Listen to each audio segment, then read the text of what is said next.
Kowe naruno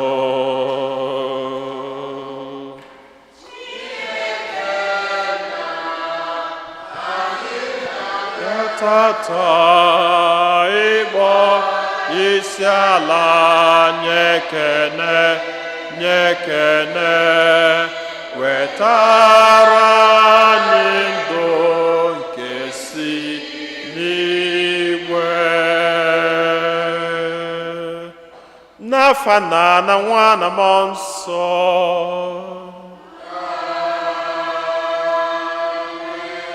ka ngọzi nke onye nwe anyị Jesu Kristi na ịhụnanya nke Chukwu na ịdịkọ n'otu nke mmụọ nsọ na-enye dịrị unu niile.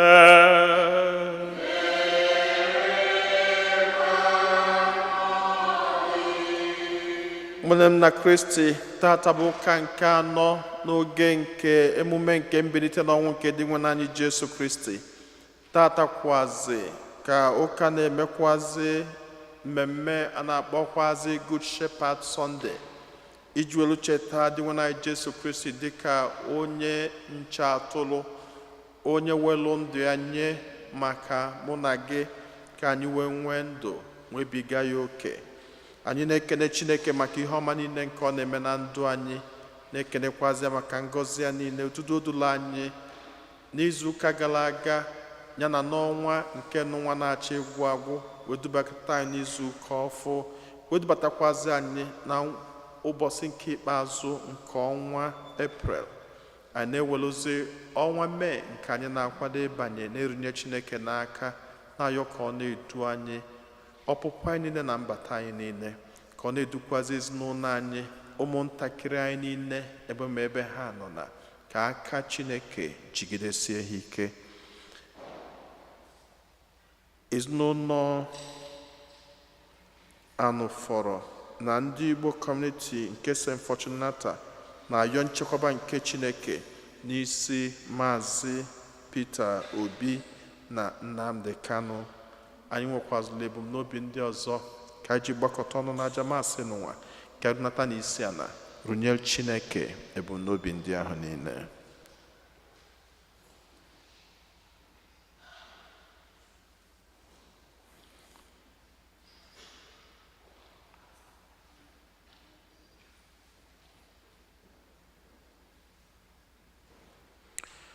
Ụmụnna, ka anyị kwado onwe anyị nke ọma maka nnukwu emme nke Eucharistia nwa site n'ikwupụta njọ anyị.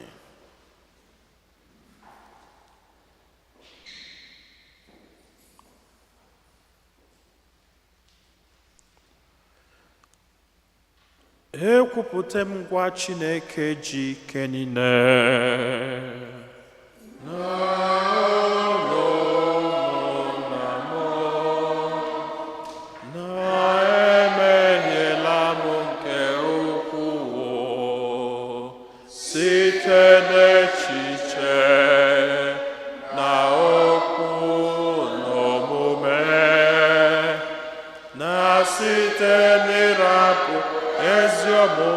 kwesịrị na mụ ga-eme site na mmehie mụ, site na mmehie mụ, site na mmehie mụ nke kasị ukwuu.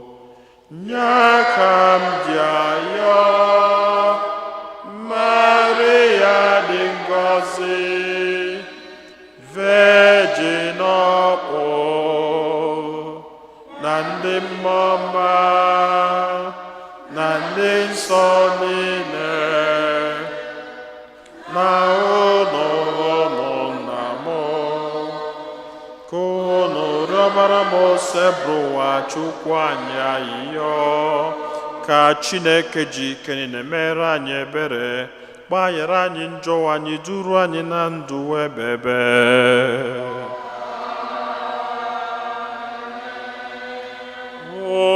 Otito dịrị Chineke n'enu kasị enu.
Chineke ji ike niile nna dị ebighị ebi, biko dubata anyị n'isoro keta oke na aṅụrị nke n'igwe, mee ka anyị bụ igwe atụrụ gị were umeala rute n'ebe ahụ onye nche atụrụ bugoro anyị ụzọ were ike ya wee banye.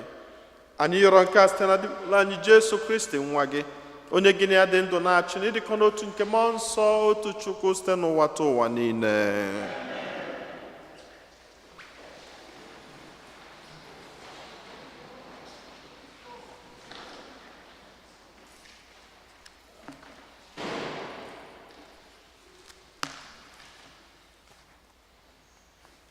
A reading from the Acts of Apostles.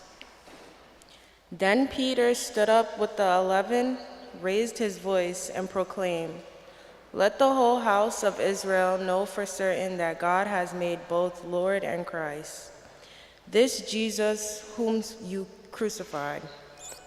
Now, when they heard this, they were cut to the heart, and they asked Peter and the other apostles, "What are we to do, my brothers?" Peter said to them, "Repent and be baptized, every one of you, in the name of Jesus Christ for the forgiveness of your sins, and you will receive the gift of the Holy Spirit. For the promise is made to you and to your children and to all those far off, whomever the Lord our God will call." He testified with many other arguments and was exhorting them, "Save yourselves from this corrupt generation." Those who accepted this message were baptized, and about 3,000 persons were added that day. The word of the Lord. The Lord is my shepherd, there is nothing I shall want.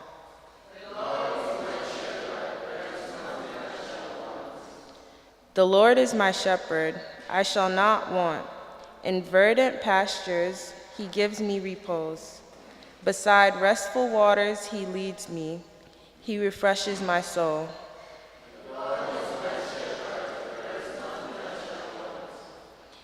He guides me in right paths for his name's sake. Even though I walk in a dark valley, I fear no evil. For you are at my side with your rod and your staff that give me courage.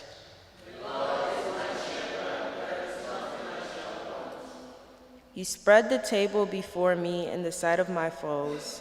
You anoint my head with oil, my cup overflows.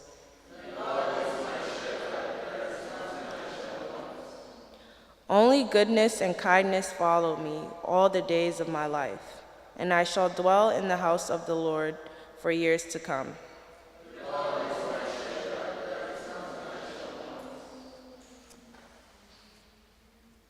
A reading from the first letter of St. Peter. Beloved, if you are patient when you suffer for doing what is good, there is a grace before God. For to this you have been called, because Christ also suffered for you, leaving you an example that you should follow in his footsteps. He committed no sin, and no deceit was found in his mouth. When he was insulted, he returned no insult. When he suffered, he did not threaten. Instead, he handed himself over to the one who judges justly.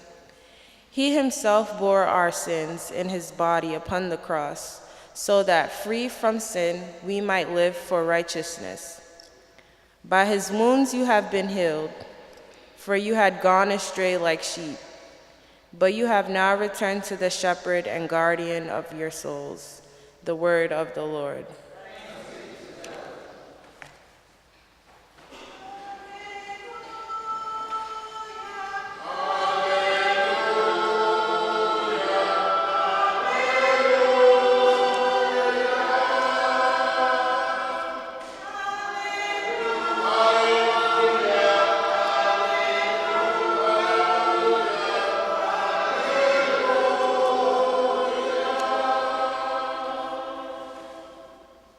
I am the good shepherd, says the Lord.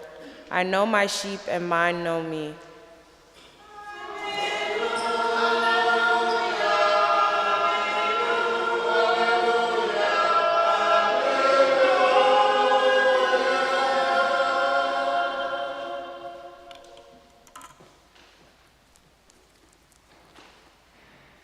onye nwe anyị nọnyelu nọ.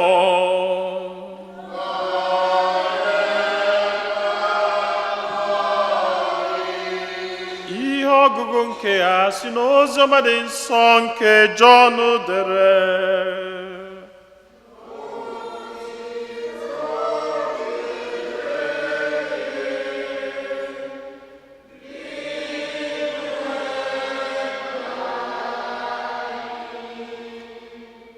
Jesu kwuru sị, eziokwu ka m na-agwa unu, onye ọbụla nke na-esighị n'ọnụ ụzọ banye n'ogige atụrụ, nke na-esi n'ebe ọzọ ụzọ na-adịghị arịba, bụ onye ohi na onye na-apụnara mmadụ ihe n'ike. Ma onye na-esi n'ọnụ ụzọ abanye bụ onye ọzụzụ atụrụ. Onye na-eche ọnụ ụzọ ogige atụrụ na-emeghere ya ụzọ. Atụrụ ya mara olu ya, ọ na-akpọkwa atụrụ ya aha, wee na-edupụ ha. Oge ọbụla ọ chịpụrụ atụrụ ya, ọ na-aga n'ihu ha, ha na-eso ya n'azụ, n'ihi na ha mara olu ya. Ma ha agaghị eso onye ọbịa, kama ha ga-agbara ya ọsọ, n'ihi na ha amaghị olu onye ọbịa. Ilu aka Jesu tụrụ ha, ma ha ghọtaghị ihe ọ na-agwa ha. Jesu wee gwa ha ọzọ sị, n'egwu n'eziokwu, mụ onwe m bụ ọnụ ụzọ nke ogige atụrụ. Ndị niile buru ụzọ bịa bụ ndị ohi na ndị na-apụnara mmadụ ihe n'ike. N'ihi nke a, atụrụ aṅaghị ha ntị. Mụ onwe m bụ ọnụ ụzọ ahụ. Ọ bụrụ na onye ọbụla esi na mba a ga-azọpụta ya, ọ ga na-apụ na-abatakwa na-achọtakwa nri ọ ga-eri. Onye ohi na-abịa naanị ka o wee zuo ohi, gbue mmadụ, lakwa ihe n'iyi. Ma mụ onwe m bịara ka ha wee nwee ndụ, nwefega ya n'uju. Oziọma nke Osebruwa.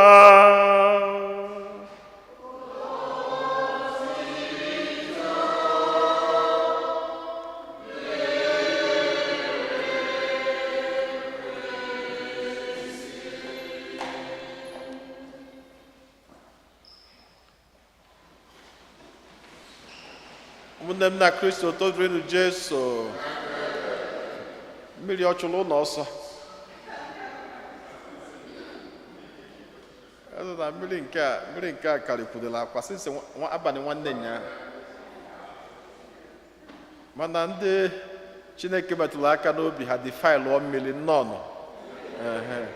Ndị si ma con rain, con shine, na anyị ga na-achọ iru Chineke mgbe niile. Maka na nkụzi ụka, maka enwe ndị nọ n'ụlọ na-ege ihe m na-ekwu, nkụzi ụka kwuru na ị ga-anụ mas ụbọchị ụka, ọkwọ na ya. Sọsọ ndị nwere nzọpụta bụ ndị jere ụka na chọọchị ha, mana onye jere eje ka ọ ka alụ njọ. Mana ọ dị mma etu unu bịara, ọ bụzie na enwe parishes dị nso, onwe ndị jere ebe ahụ ha dị exonerated. Mana ọ bụ na ijere eje ncha maka na mmiri na-ezo, ịgwa m ma ọ bụ na ụbọchị ọlụ nọ n'ime eje ọlụ maka na mmiri na-ezo. Maka na mgbe ụfọdụ oluo ihe Chukwu, anya na-enye excuse. Mana oluo ebe ego dị, ihe na-efu efu, onye ọbụla agbala ọsọ chụba ihe na-ana n'iyi, dị na ya rapụzie nke bụ ebe nzọpụta anyị si abịa. So na ana m ekene unu rinne, na-asị ka Chineke gọzie unu, gọzikwazi ihe ọbụla unu rapụ n'ụlọ wee bịa echi rie n'ụbọchị tata, n'afa Jizọs Kraịst onye nwe anyị. Abụ m onye ka mbụ n'ụwa, abụ m onye Chineke na-echere m echiche ọma. Abụ m onye ka mbụ n'ụwa, abụ m onye Chineke na-echere m echiche ọma. Ịbụkwa onye ka ịbụ n'ụwa, ịbụkwa onye Chineke na-echere gị echiche ọma.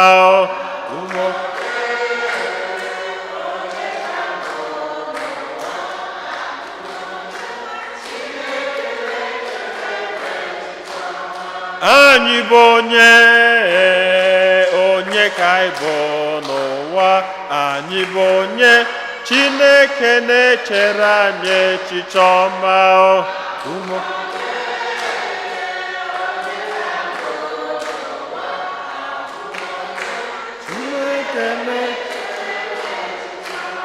Nyenụ ya, nyenụ ya, nwanne m nyenụ ya, nwanna m nyenụ ya, ndị nne nyenụ ya, ụmụaka nyenụ ya, ụmụ okoro nyenụ ya, ụmụ agbọghọ nyenụ ya, ndị nna nyenụ ya, ụmụnne m nyenụ ya ekele ọma. Anyị bụ onye ka anyị bụ n'ụwa, anyị bụ onye Chineke na-echere anyị echiche ọma. God is good all the time. Onye ka anyị bụ Chineke na-echere anyị echiche ọma? Ọnya ka o ji kọwala anyị maka Good Shepherd. Eso m kweta na Chineke na-azọkwụnụ mmadụ n'ụwa. Enwelu ndị mma, ndị Naịjirịa, so nke a onye ọbụla na-agba ọsọ ka agbapụ ọsọ gbaje obodo oyibo. Ana ịma na obodo oyibo bụzi ebe niile. Ebe ọbụla bụrụ Naịjirịa bụ gịnị? Ohe ọ bụzi kịta. Ọsị abụrụgodi Guinea, achọ obodo oyibo. Ọsị agodi Sudan, maka ịfụrụ ụnụfụ ndị tọkwụla atọ na Sudan. Na desert Sudan, ụnụfụkwu ndị tọrọ atọ na ya. A na-achọ etu esi ebunata ha, na-achọ ka gọọmenti wetekwuo flight a ga-esi ebunata ndị jere obodo oyibo. Na Sudan of all places. So etu ụwa dịzi, ụwa anyị dị tata. So ezinụlọ ọnụnwa mụtara ụmụ ịnọ, ha wee kpokọrọ ụmụ ịnọ ha wee naba South Korea. A na-eje ịchọ ndụ. Anọdụ na South Korea, anaghị ga-anụ ịmago ije na-ebịa mụtabanụ Korea befe echicha chen. Ịma mgbe ekele nke ụkwa. Esetọ a na-emie. So mana ịmagonu na ebe onye mmadụ na-achọ ihe afọ ga-eli, ada afọ ụzọ. Ha nọgidezie ofu abalị ha nakpuo ụla ka ha lara ụla. And have been almost about the 15th or the 14th floor or something. Look, all these high-rise buildings are. Nda nakpukọrọ ụla. Olu n'ime abalị ọkụ nwụrụ. Gbaba mmadụ mara ebe ọkụ si agba. And enwero exit. Ọkụ emekatazie ha na-eme, nwoke nenekata onwe. Wee si na enu ebe ahụ hapụgodi ndị bie. Fela ọsọ igbe na mana ọ dị nke nwere ihe ọ danyelụ na ya. Nwaanyị edenekatakwuo ka ihe si eme. O nwere nke obele nwa ọkakụ n'aka. Nwaanyị nenekata ndị nke ọzọ a mee tụmbọm tụrụ oginisi. Because ịma na ụmụ nwaanyị na nwa ọma na etu ọ ga-esi wee kehie nọ n'ukwu. Onene nke obele gụgbadie n'obie si n'enu ebe ahụ mvuru. As of the time, I'm situation, but as of that time, they were all in ICU. They didn't die immediately, so I'm with their condition. Because those kids couldn't fly. Ejuzia mmadụ ihe abụ ndị jere ịchọ ndụ. Ihe njikwuba okwu a bụ maka ukwa ekwelo abụ m onye Chineke ji echela anyị echiche ọma. That every day we have causes, reasons to thank God, irrespective of how life seems to be. Onye njelu sick call 3 days ago bụ ọ nọ na kitchen na-esi ihe amam ihe ya kpọrọ ya ovum or something or vent or something wee si n'enu nri ọ ga-eri. Ihe na-agbalịkwa n'ọnwụ ka a na-ekwuzi n'ude ka m ji ete bikos o nwetara onwe back and forth back and forth back and forth n'ime ụlọ bie o, nri ka a na-esi o. Nnyaahụ anyị jelu nke nwanne anyị nwaanyị na nwanne anyị nwoke green, ọkwa arụ dị nwatakịrị je drọp onwe ya skuul nata hia banye n'ime ụlọ, onye mmadụ amara ebe o si pụta n'ụwa ya were mma makasịrị ya arụ niile, magidie nke magidie mma magidie mma, ọnwụọ from nowhere n'ofu obodo a. So na ihe nji ekwu ihe a bụ number one, why we take all the natural precautions anyị na-etake ka anyị na-ama mgbe niile that we need the power and the presence of God, no matter what it is, no matter what we tend to believe in. Especially kịta ike na-agwụzi anyị niile maka o so gwụbakwuo m. Eche m na nsi ikeri nne until nọkọta ma m nke mere m n'aka ebe a to get up my hand became a problem. Nọkọta m sị ọzọkwa aka m nke a. And it became so difficult that jebe kwụzi ụlọ ọgwụ maka aka kwa. And you don't understand. Ngwa kedu ihe mere I don't even know. Kedu ihe changed? I don't even know. So we have every reasons to pray, and we have every reasons to appreciate the presence of God, because every day we have is a gift. Every day we have is a gift. And ọbụna we can afford life from that perspective, and you jiri nwayọọ. Onye ka eji egosi anyị tata, good shepherd, onye ọzụzụ atụrụ. Asị anyị na onye ọzụzụ atụrụ ahụ dị nwa na Jesu Kristi sị nya bụ ezigbo onye ọzụzụ atụrụ. Na ihe o gosiri bụ na enwere ndị ọzụzụ atụrụ abụọ, two types, a shepherd and a good shepherd. Asịkwasị anyị na enwere ndị bụ ndị ohi, even though na ha na-pretend na ha bụ shepherd, but they are not shepherd. Maka na ọ na-abụ ha kpọọ atụrụ ahụ oku na atụrụ ahụ ada eme gịnị? Ọ daza ha. Ihe akwa question anyị ga-ajụ onwe anyị dị ka nne na nna, because it brings us back home. Number one, what type of shepherd am I? Am I just a shepherd, or am I a good shepherd? Ọ na-abụ m oku ụmụaka na-akpọ oku eme gịnị? Anụ ihe m na-ekwu. Do they follow me? Do they trust my instinct? And then, how do they understand it? Number one, but now your shepherding, gebidogodi as parents. They watch you. They watch relationship with gị na nwunye gị. I want that relationship gị na nwunye gị is very toxic. Ụmụ gị enwe na problem. Because you're messing up their brain, whether you like it or not. You're messing up their brain. And the aftermath of it, it may not be because so many of us male education that knowledge is built up. It is not today's effect. Over time, on a build, on a melinanya ihobuni ne metata. Inenanya ifuna so many of it be he megase no maka. Onye ma boss no maka, gama boss no kenye. Jole tembo ne bosso get slow down. Maka no okwu okenye abiago. Onye ma agba bọọlụ n'ụmụaka nya ka eji esi na okenye ada aka nka na egwu ọma agba. And so egwu ọma agba from time ọ bụrụ egwu ọma agba ka okenye. And so life is built up.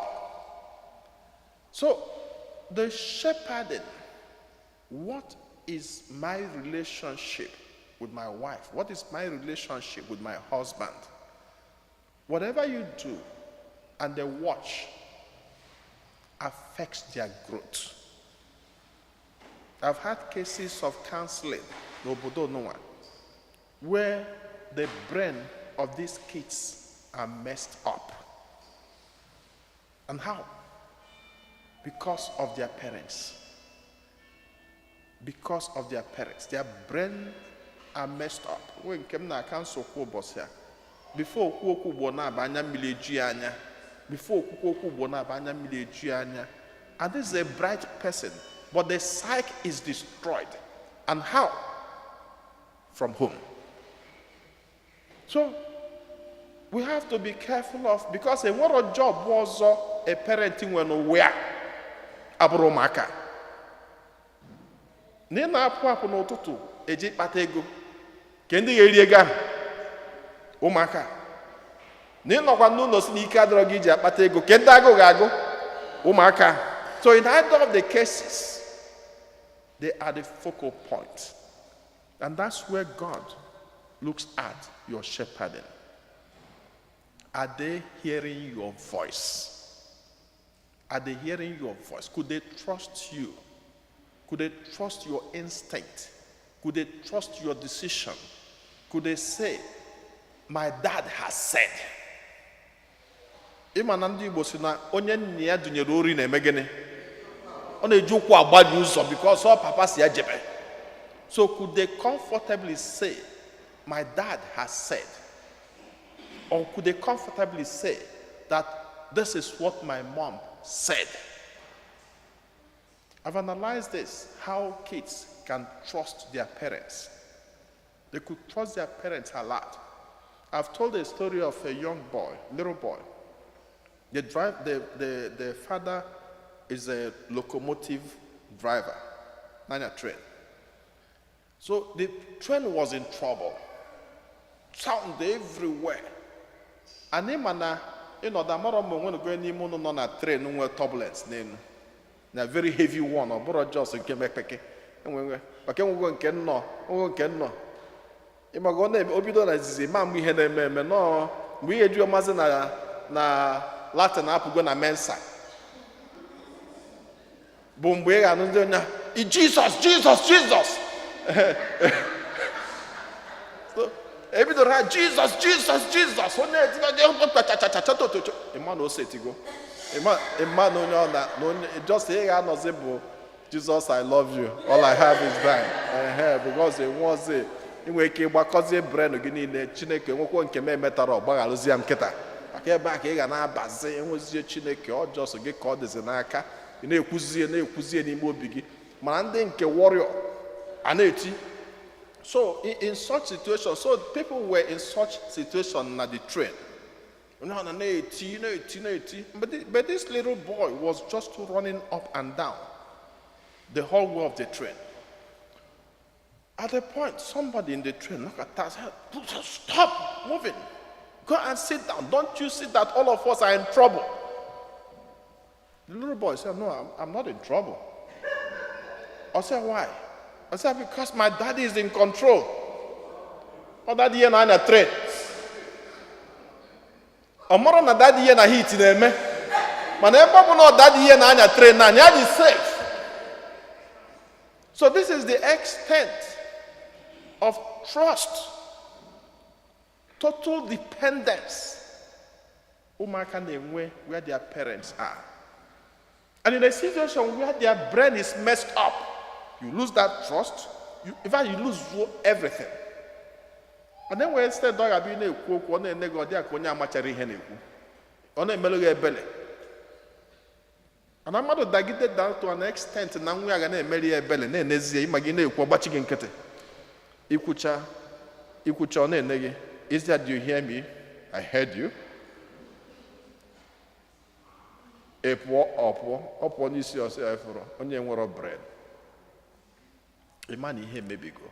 And so we have to figure out how best to be this good shepherd, because anyị nwere ọlụ ọzọ. How best to be good shepherd? Very vital. And also the kids. Your parents are all you got. They are your. Somebody was yesterday on a Bunomia school. So Mona Koma for Hana Tanuzo from Lagos to Jabode and all that. Ona Koma for Hana Tamnege ogecha ọsị mfada enweghị ikwuru nsị a na ngwa ahịa gị ka ị na-apịacha anọ ya na-apịacha kọntena ya ahịa ọ ga-ele ele maka ọ ma na-emecha na ụmụaka ga-emecha bụrụ ya uru so nsị anọ ngwa ahịa gị ka ị na-apịachasị ị na-apịachasị ngwa ahịa gị ka m na-emelụ gị ebele bụ na ha skuul ibu nacha ha skuul ha mechaa bụrụ dọkịta na lọya ma na ebe a ga-erie gị awụmbide ebe a na-erie gị maka oge waga na-enwe aṅụrị ya. And so your parents are all you've got. These are the only people you can trust with your life, because these are the only people who can tell you the truth of everything. And if you don't listen to them, you are like the sheep who does not listen to the shepherd. If you don't pay them no mind, then you're losing it. You are losing it. And if you lose it, who is losing? They are not losing. Why are they not losing? They are not losing because they are far older than you.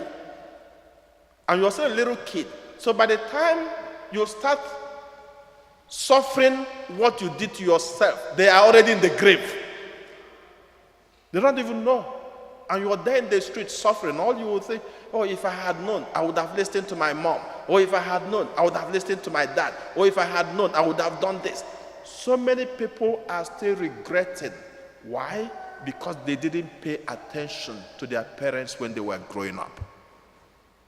Pay attention to your parents. Listen to their voices. On a final note, Jesus is our good shepherd.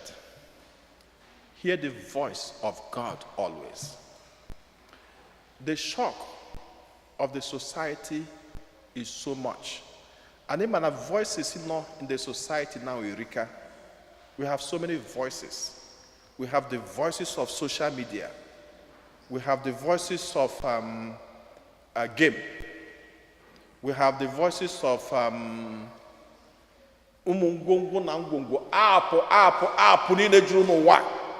these are voices that are coming from everywhere. And when have Europe, when we are there 6 years, mommy, I want to, the last child there, say, mommy, I want to have another sister. Mommy, I say, why? I say, no, I want to, because all divorce go with the husband. I say, I want you to get another man to give me another sister. The mom was shocked. Now 6 years, the man na chota kwa nwoke wela. My pelopera 6 years. When we to say amunwa.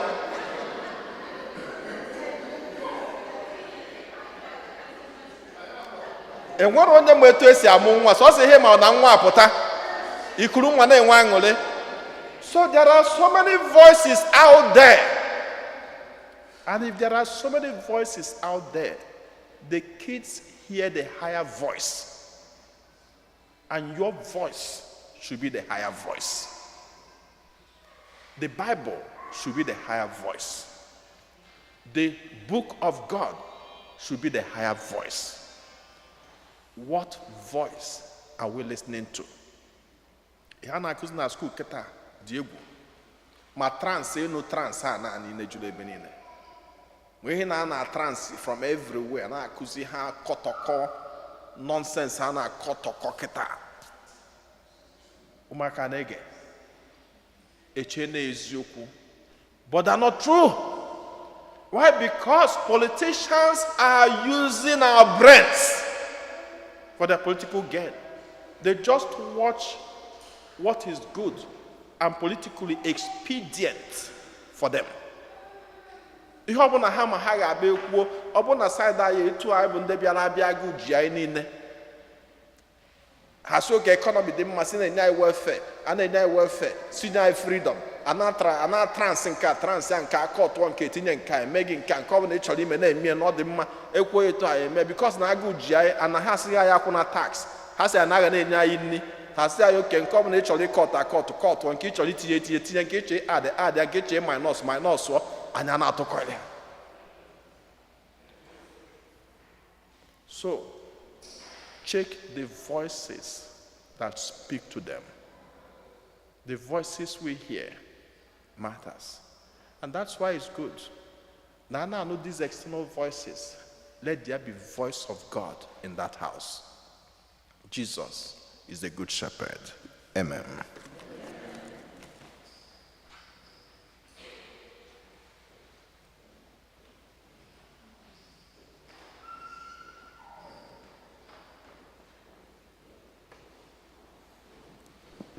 Ekwem n'otu Chineke.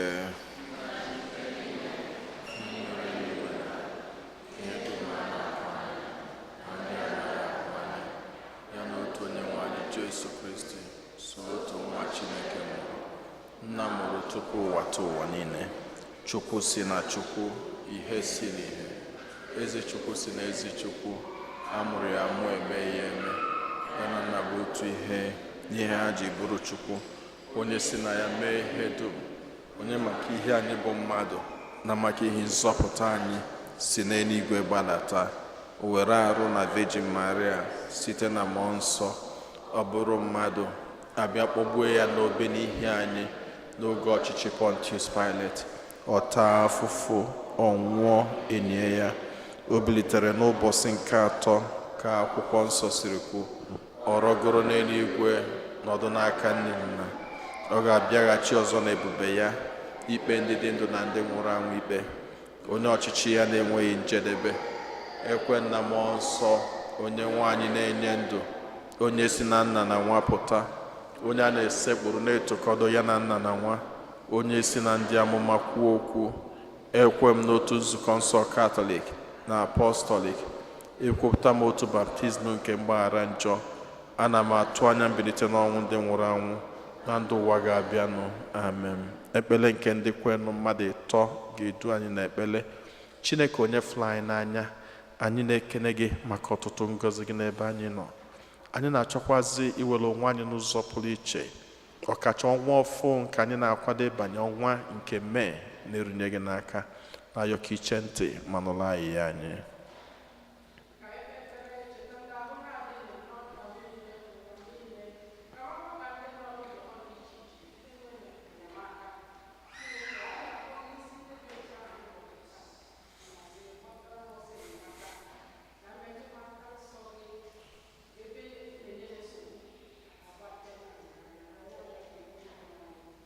Iwe na anyị nụrụ anyị ya anyị.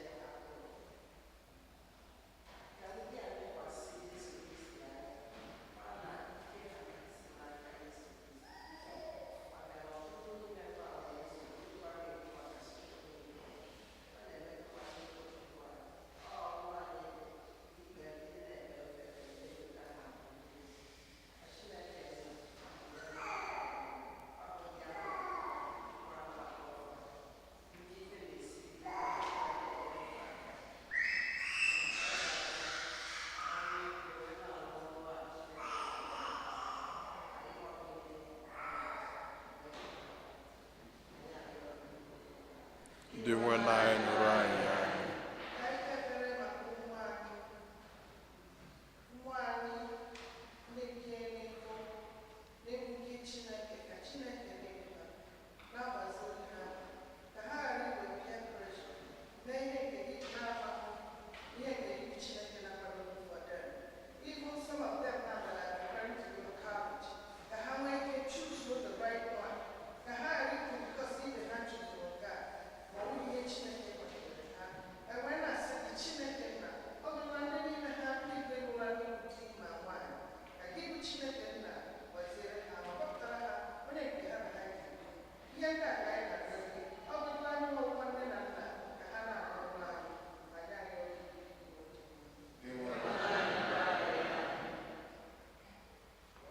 Ka nnatazi isi a nara nye Chineke ebumnobi ndị ọzọ.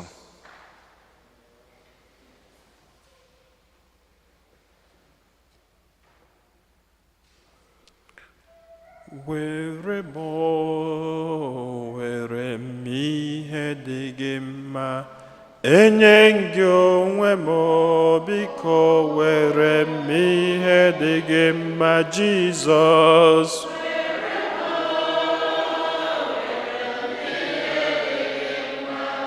Enye gị onwe m,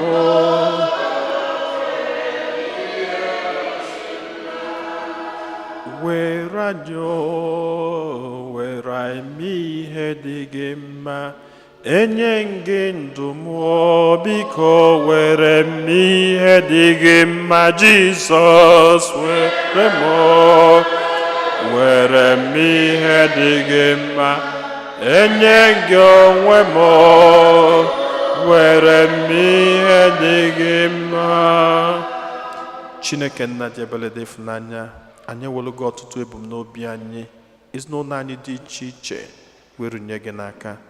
Anyị na-erunyekwazị ọtụtụ ndị yọrọ anyị ka anyị cheta ha na ajamasị n'ụwa, na onye yọkwuru ajamasị n'ụwa achọghị ka akpa afịa.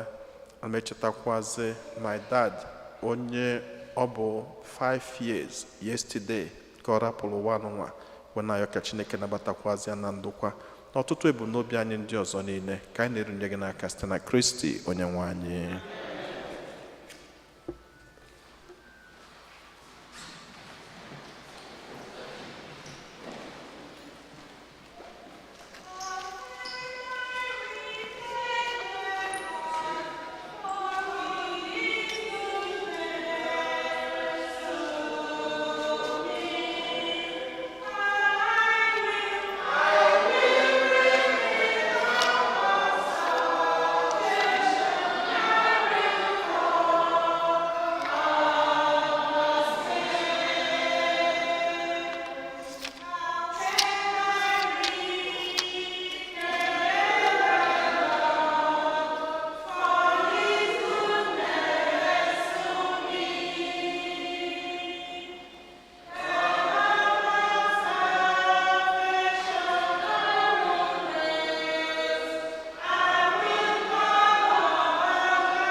Ọbanụ ụmụnna m ka aja mụ na ụnụ na-achụ bụrụ ihe ga-asọ Chineke ji ike niile nara nọ.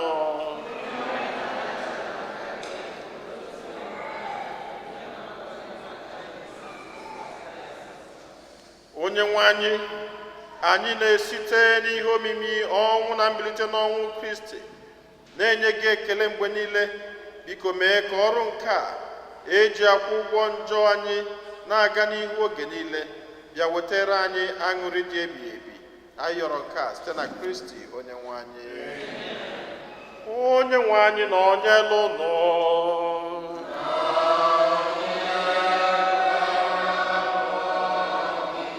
Welite n'obi elu.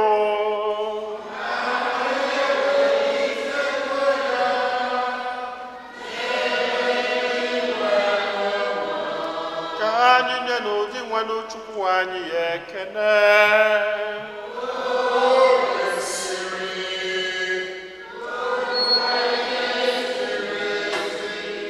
O kwesịrị ezi bụrụkwa ihe ziri ezi na-azọ ndụ na anyị ga-eto gị oge niile, o sebụrụ ụwa. ma ọ kacha mma n'oge ugbu a mgbe Kristi onye bụ Paska anyị bụzi ihe ejiri chụọ aja, ya bụ ezi nwa atụrụ onye kpochapụrụ njọ nke ụwa, onye jiri ọnwụ nke ya wee merie ọnwụ nke anyị, bịazi na mbilite n'ọnwụ ya nyeghachi anyị ndụ ebebe. N'ihi nke ya anyị na-eso igwe ndị mmụọ niile nke eluigwe na-eto ebube gị oge niile n'ukwe na ekwe.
Nna anyị dị nsọ ezi eso gị na-edo ihe dum nsọ, anyị na-arịọ ka ide onyinye ndị a nsọ site ịrụkwasị ha mmụọ gị ka ha wee ghọrọ anyị arụ n'ọbara nke Onyenwe anyị Jesu Kristi, onye bịara tupu edunye ya n'ọnwụ, nke o jiri aka wee nara o were achịcha nye gị ekele na otito nyawa ya, nye ya ụmụazụ ya sị, nara m nke a, rienụ ya ụlọ niile, nke a bụ arụ m nke a ga-eduru nye maka unu.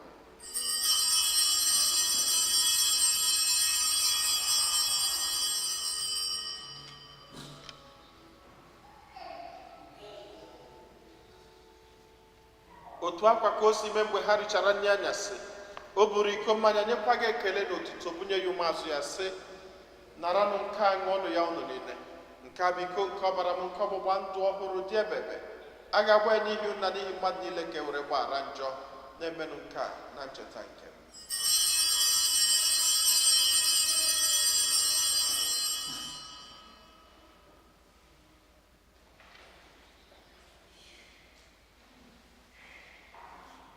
Ka anyị kwupụtanụ n'ihe omimi nke okwukwe anyị na-eme ugbu a.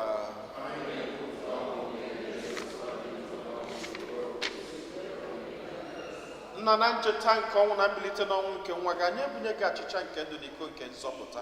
Anyị na-ekele gị n'ihi na ikwere ka anyị dị mma ikwuru n'ihu gị na-efe gị. Anyị ji ume na-arịọ ka anyị bụ ndị na-anata arụ n'ọbara nke Kristi bụrụ otu site na njikọ nke mmụọ nsọ. Nna, cheta nzukọ gị gazuru ụwa niile, menụ ka ịhụnanya gị jupụta ya. Gọzie Pope anyị bụ Francis na Bishọp anyị bụ Robert na ndị ofe ọcha gị niile. Chetakwa ụmụnna anyị ndị ji okwe gaa n'ezumike nke ọnwụ, kpọbata ha na ndị ọzọ niile nwụrụ anwụ na ihe nke ebube gị. Biko meela anyị niile ebere, ka anyị soro Veji Maria dị ngọzi nne nke Chukwu na ndị apọstọl na ndị nsọ gị niile ndị mere uche gị na wee keta ndụ ebere. Ka anyị sorokwanụ ha na-eto gị na-eto gị ebube site na Jesu Kristi nwa gị. Ihe niile kere eke na-eso ya bụ Kristi, na-esikwa n'ime ya na n'aka ya, na ịdịkọ n'otu nke mmụọ nsọ, na-enye gị bụ Chukwu Nna ji ike niile, nsọpụrụ na otuto niile, site n'ụwa tụ ụwa niile.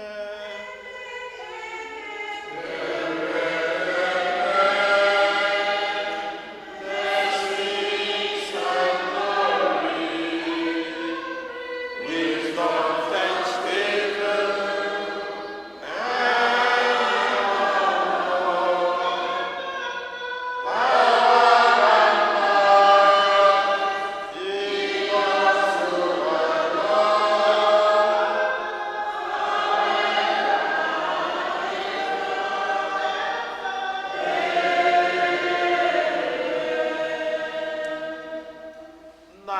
nọ n'eluigwe.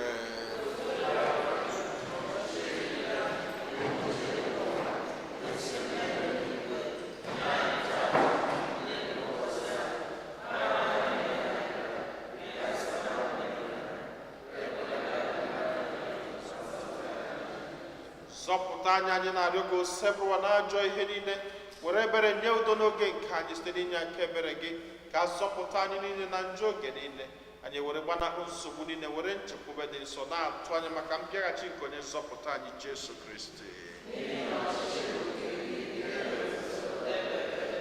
Onye nwe anyị Jesu Kristi, onye gwara ndị apọstọl gị, udo ka m na-arapụrụ n'udo nke m ka m na-enye unu, elekwana anya na njọ anyị, kama lekwasị anya n'okwukwe nke nzukọ gị.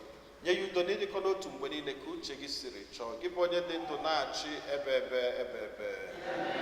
Udo nke osebụrụ ụwa dịrị unu mgbe niile.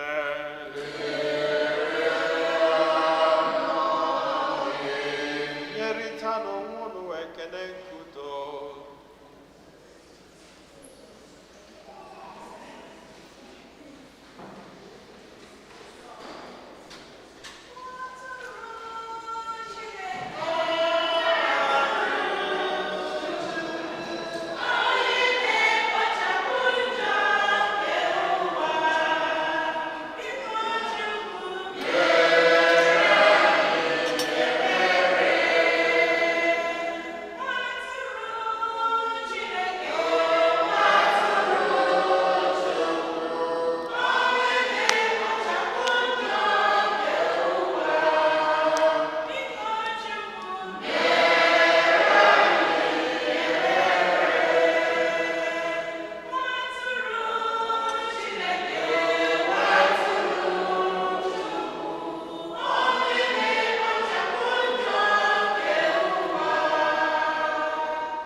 Ụmụnne m na Kristi, nenu nwa atụrụ nke Chukwu, nenu onye ahụ na-ekpochapụ njọ nke ụwa.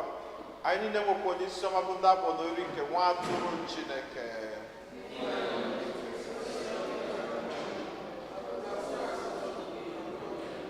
Ka arụ n'ọbara Kristi chekwaba anyị niile were na ndụ ebebe.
Ka anyị yọọ ayịyọ.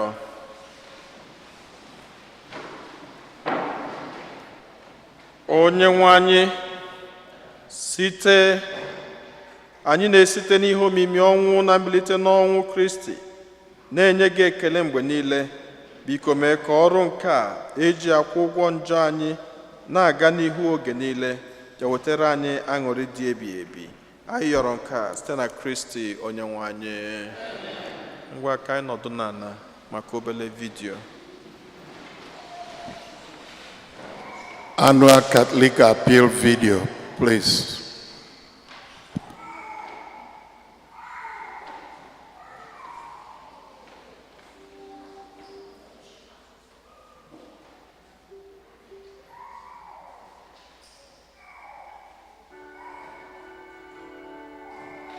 Our theme this year, 2023, for the Annual Catholic Appeal is United in Communion, United in Charity. And nowhere is that clearer than when we encounter Jesus in the Holy Eucharist.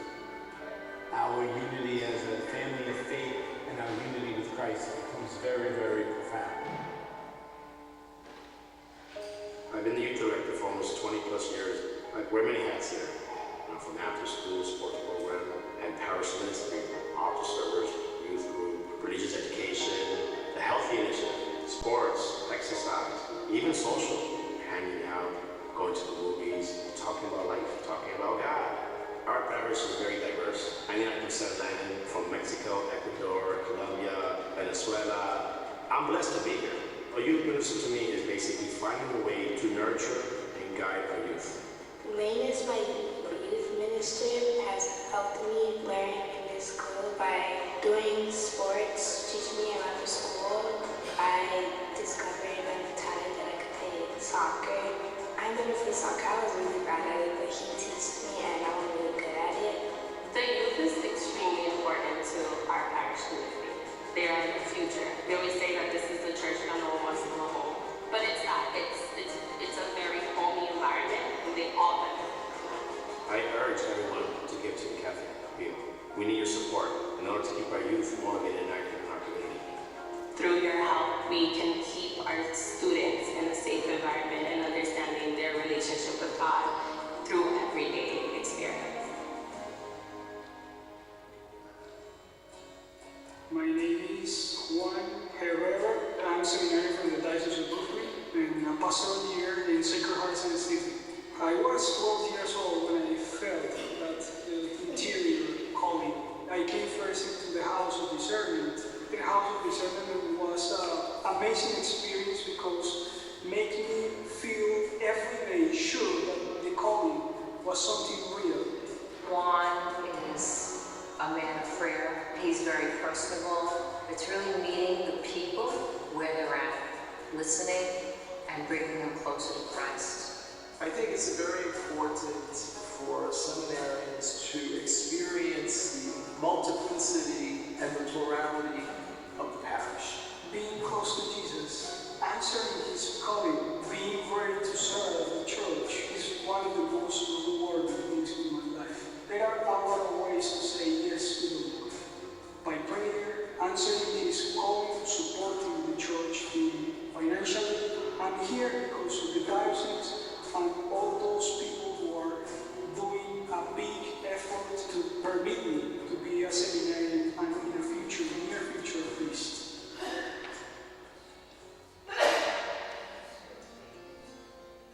I came to this parish as a bride in 1954. I've been a Eucharistic minister since about 1980. I bring communion to the sick at home and of course serve at Mass on Sundays. I was born in the neighborhood. I was baptized here. Got pretty active some 50 years ago, trying to reach out to the people, bring the Lord to the sick.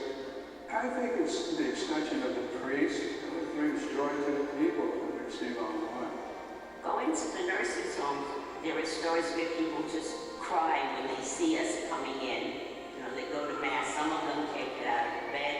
It's very touching to see, you're really doing something when you see people so happy. If we didn't have Eucharistic ministers, there'd be nobody to bring communion to them. There's just not enough the annual Catholic appeal, I don't know if we would have Eucharistic ministers. I would encourage people to contribute to the annual Catholic appeal. There's so many ways of supporting faith formation. God gives us the opportunities, we take it.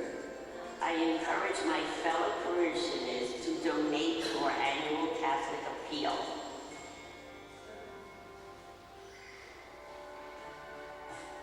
Without the financial support of the annual Catholic appeal, there are many things that we do here in the diocese that we wouldn't be able to undertake. Think, for example, about the care of our independent senior priests. They're working hard praying for all of us. Think about our Catholic charities. You know, in recent years, the needs for our Catholic charities have been more acute than ever before. Think about the chaplaincies. We have chaplains, and the ACA funds these chaplaincies. We have chaplains in our high schools, in our colleges. We have chaplains in our hospitals and in our prisons doing amazing work. Think about our migration services here in Brooklyn and Queens, where, let's face it, the whole world passes through Brooklyn and Queens. Think about Catholic school tuition assistance. Our schools have become more and more important than ever. And without scholarships, they would not be accessible to many of our people. You've seen the great work of youth ministry taking place in our parishes and throughout our diocese. You've seen in the realm of faith formation the important work of our liturgical ministers who bring Holy Communion to the homebound. And then, of course, our vocational support, recruiting vocations, encouraging vocations, and forming vocations, priesthood, diaconate, encouraging vocations to religious life. I want to thank you most sincerely for the relationship that you have with Jesus Christ. And we see that relationship with Christ in your commitment and your generosity to the annual Catholic appeal. God bless you.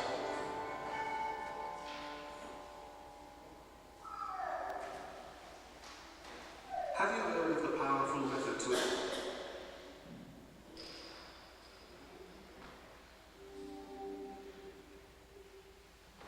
Announcements.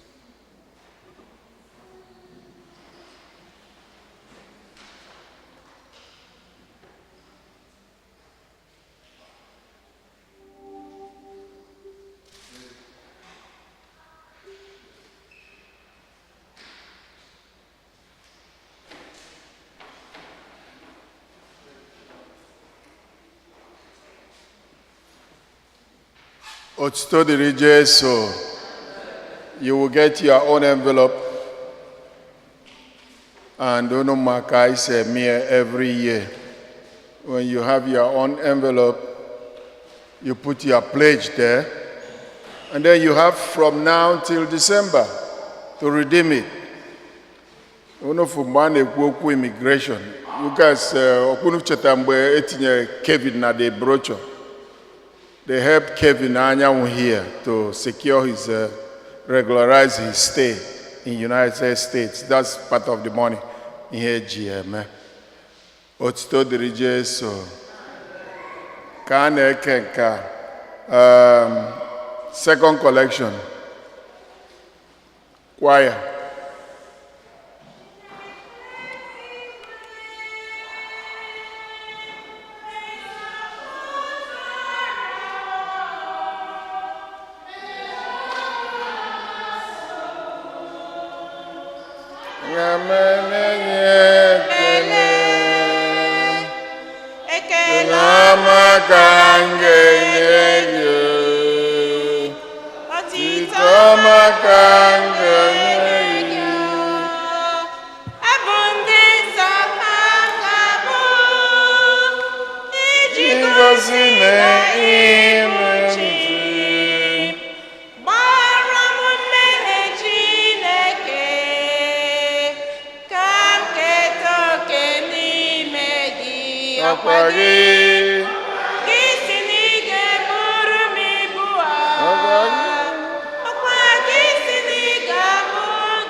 ọkwa gị si n'ige bụrụ m ibu a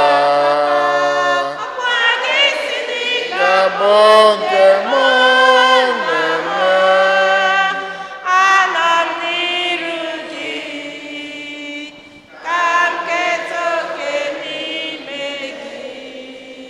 Otito dịrị Jesu. Anyone requesting Mass intention, please do that 2 weeks and call the rectory. One family from our parish here is renting a one-bedroom apartment. More information can be seen at the back of the bulletin if you are interested. We are now accepting dedication for our flower circles for the summer months. Minimum donation is $25. You have employment opportunity in our parish here. Is open position for maintenance. The candidate must have the following qualities: be able to do masonry work, carpentry work, basic electricity, basic plumbing, speak English, and speak Spanish. Those interested, call the rectory or go to the rectory. Beginning next week, we will have exposition of the Blessed Sacrament every Thursday, 4 to 7. Come, let us adore him. May is the month of our Mother Mary. We invite you to join us to pray the Rosary every Friday. May 5 is the first Friday of the month, and we will also have exposition of the Blessed Sacrament by 8 a.m. and 7 p.m., all bilingual. Unu cheta na Father Michael nyela invitation for graduation here May 14. Mass here will 11 a.m. And then on June 4th, nwafọ anyị Nnamdi Eze a ga-echi fada onuman ebe a na-echi fada na cathedral. So before then, I will the refresher na the forum ka onye ọbụla afọ. Ndị nna biko onye isi ndị nna unu ga-agba mbọ fịa ma ọfụ Solomon maka ịkwadoro ndị nne. Mother's Day is only 2 weeks today. 2 weeks today. But Mother's Sunday. When the youth, put on for your blessing. Come up for your blessing, youths. Choir. Kanga kolo chineke mo.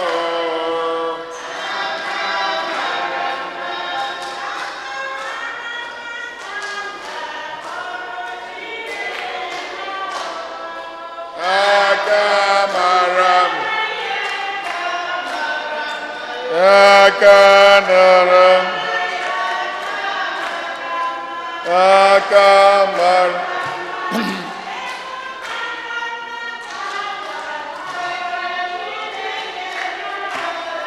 Igbo Mass.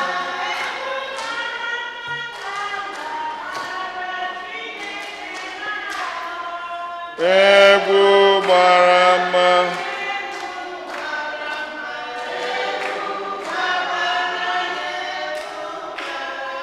Igbo Mass. And with your spirit.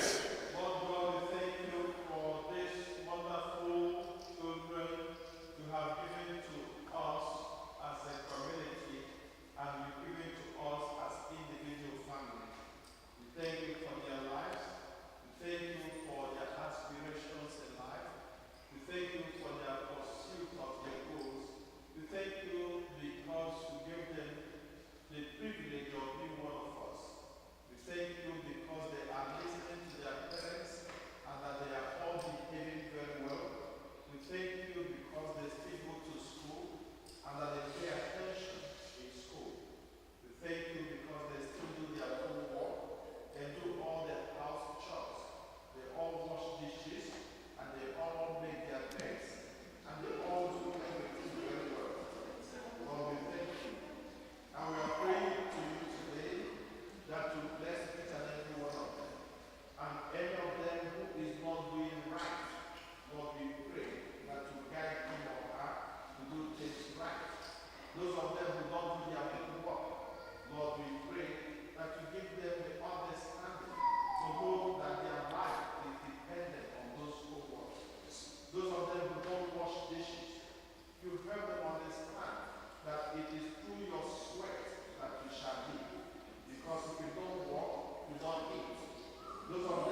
Amen. Amen. Ụmụ okorobịa na-eto ya mgbe niile. Every, Ụmụ agbọghọbịa na-eto ya mgbe niile. every. Aga m esoro ibe m, aga m esoro ibe m, aga m esoro ibe m wee. Aga m esoro ibe m na-eto ya mgbe niile. Otuto dịrị Jesu. I think June 4th was first mass, yeah. The actual ordination was June 3rd, which is a Saturday. Nako Cathedral, na St. Joseph, 856 Pacific. And most of you have been there before. Otuto dịrị Jesu. And you have birthdays. Any birthday? I see one guy here. I see another. And I see that. We will say in the name of the Lord.